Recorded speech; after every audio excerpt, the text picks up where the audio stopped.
আমাদের আজকের মুভির গল্প এমন এক জেলখানাকে নিয়ে, যেখানে মেয়েদেরকে শাস্তি দেওয়ার বাহানায় তাদেরকে জঙ্গলে নিয়ে গিয়ে তাদের সাথে ঘপাঘপ করে মজা করা হতো। তারা সব মেয়েদের সাথে জোর করে এসব কাজ করত, কিন্তু শেষ পর্যন্ত মেয়েগুলো এমন এক ঘটনা ঘটায় যেটা দেখলে আপনিও অবাক হয়ে যাবেন।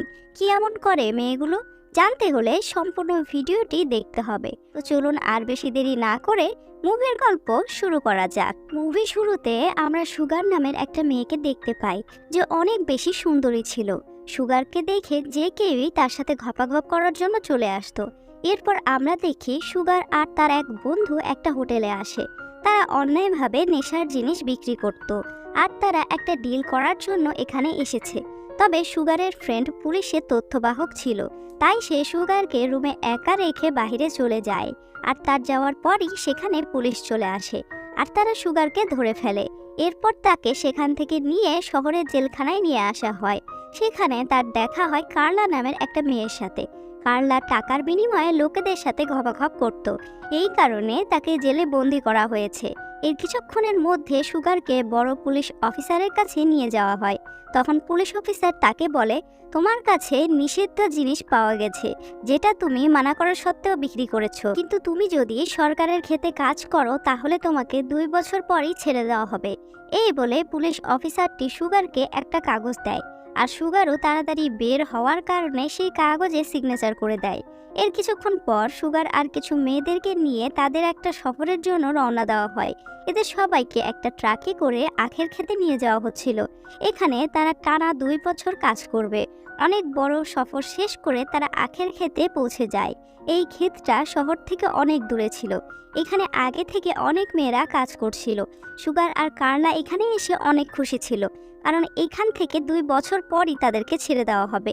কিন্তু ন্যান্সি নামের একটি মেয়ে এখানে এসে খুশি ছিল না, কারণ সে নির্দোষ ছিল। তাকে মিথ্যা মামলা দিয়ে ফাঁসিয়ে দেওয়া হয়েছে। তাই ট্রাক যেতে যেতে যখনই একটু স্লো হয় তখনই ন্যান্সি সেখান থেকে নেমে পালাতে শুরু করে।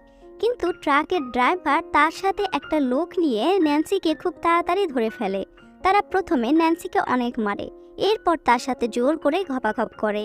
যে এখান থেকে পালানোর চেষ্টা করত তার সাথে এমনই করা হতো। এর কিছুক্ষণ পর ট্রাক তার নিজের গন্তব্যে পৌঁছে যায়, আর সব মেয়েরা ট্রাক থেকে নেমে পড়ে। এই জায়গার দেখাশোনা করত ব্রেন নামের একটা লোক, আর সে মেয়েগুলোর কাছে এসে বলে, এই ক্ষেতের আশেপাশে সব আমারই লোক আছে, আর যাকে দেখবে সেগুলো সব আমারই লোক।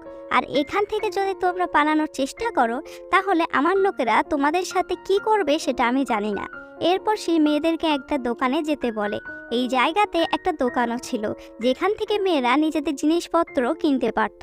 দোকানে ভাড়ায় কাপড়ও দেওয়া হতো, সেটার টাকা আবার বেতন থেকে কেটে নেওয়া হতো। এরপর তারা ক্ষেতের মধ্যে কাজ করতে শুরু করে। সুগার কাজ করতে পারতো না, তাই ব্রেনের লোকেরা কাজ করা শিখিয়ে দেয়। কিছুক্ষণ পর এখানে ছেলে ভর্তি একটি ট্রাকও এসে থামে। এই ছেলেদের মধ্যে একজনের নাম ছিল মোজো।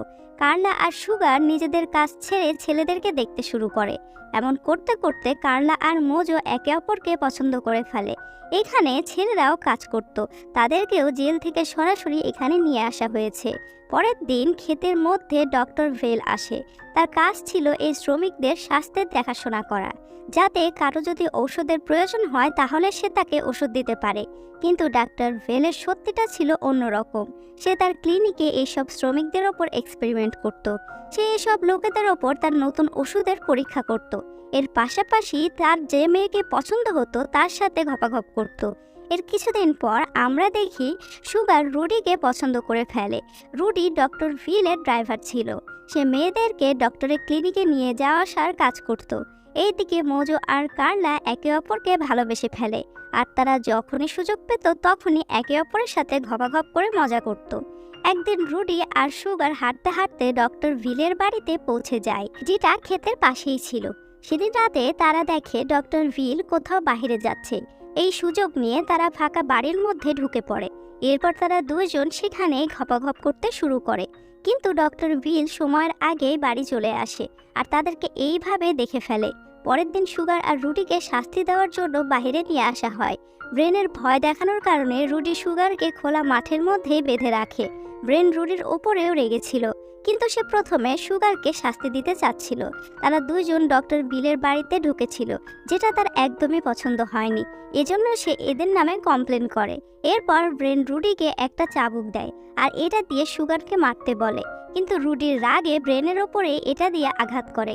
এ কারণে ব্রেন রেগে গিয়ে রুডিকে গুলি করে মেরে ফেলে। এরপর রুডি মারা যাবার পর এবার সুগারের পালা ছিল, কিন্তু সে রুডির মৃত্যু সহ্য করতে না পেরে সেখানে অজ্ঞান হয়ে যায়।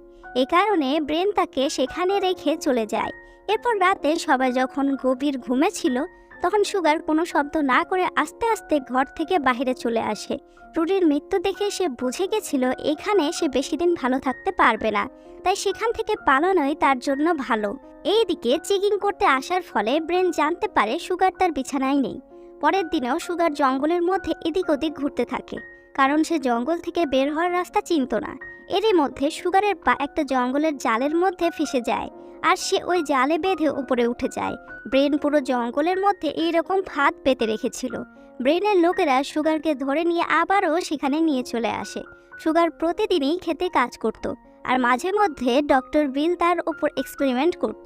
আস্তে আস্তে ভিলের এক্সপেরিমেন্ট আরও ভয়ঙ্কর হচ্ছিল, যেটা দেখে সব মেয়েরা ভয়ে কেঁপে উঠত। এর কিছুদিন পর মোজো তার সাথে কিছু মেয়েরা জঙ্গলের মধ্যে হাঁটছিল, আর হাঁটতে হাঁটতে তারা কিছু হাড্ডি দেখতে পায়। এই হাড্ডিটা সুগারই দেখতে পেয়েছিল। এরপর তারা সব মেয়েরা মিলে মাটি খুঁড়তে শুরু করে। কিছুক্ষণ খোঁড়ার পর তারা মাটির মধ্যে মানুষের হাড় দেখতে পায়। তখন কার্লা বলে এদেরকে ডক্টর ভিলই মেরে ফেলেছে। এরপর কার্লা, মোজো আর সুগার ডক্টর ভিলের কাছে যায় আর তাকে এই হাড্ডিটা দেখায় আর তাকে ভয় দেখাতে শুরু করে। আসলে এরা চাচ্ছিল এদের শাস্তি মাফ করে দেওয়া হোক আর এদেরকে জঙ্গল থেকে বের করে দেওয়া হোক। ভিল তাদেরকে বলে সে সকালে ব্রেনের সাথে এই বিষয়ে কথা বলবে আর তাদেরকে ছেড়ে দেওয়া হবে। এর কিছুক্ষণ পর মোজো জঙ্গলে বসে তার পূজা করছিল। সে বিশ্বাস করেই ফেলেছিল যে তাদেরকে ছেড়ে দেওয়া হবে, কিন্তু এমন সময় ব্রেনের একটা লোক এসে মোজোর উপরে হামলা করে দেয়। লোকটি তাকে অনেক মারে, এই কারণে মোজো অজ্ঞান হয়ে যায়। এরপর মোজোকে ধরে নিয়ে ভিলের আড্ডাখানায় বেঁধে রাখা হয়। বিল আর ব্রেন মিলে প্ল্যান করেছিল তারা মোজোকে মেরে ফেলবে। এরপর তারা দেখতে দেখতে মোজোকে জ্বালিয়ে মেরে ফেলে। পরের দিন সকালে ব্রেন সব মেয়েদের কাছে এসে বলে মোজো কালকে পালিয়ে গেছে, কিন্তু সব মেয়েরা ব্রেনের মিথ্যা কথা খুব ভালো করেই জানতো। তাই কার্লা ব্রেনের কথায় বিশ্বাস না করে রাগে তার হাতের আঙ্গুল কেটে ফেলে। কিন্তু তখনই ব্রেনের লোকেরা এসে কার্লাকে ধরে ফেলে, যাতে সে আর ব্রেনের উপর হামলা করতে না পারে। সেদিন রাতে সুগার বসে কয়েকজন মেয়ের সাথে কার্লাকে বাঁচানোর প্ল্যান করছিল। কিছুক্ষণের মধ্যেই তারা সুগারের কথা মতো কার্লাকে বাঁচানোর জন্য বের হয়ে পড়ে। এরপর সুগার রাস্তায় দোকানের সামনে রিক নামের একটা ছেলেকে দেখতে পায়। তাকে রাস্তা থেকে সরানোর জন্য সুগার তার সাথে প্রেমের নাটক করে। এরপর বাকি মেয়েরা তাড়াতাড়ি করে দোকানে ঢুকে দোকান থেকে তেল চুরি করে নেয়।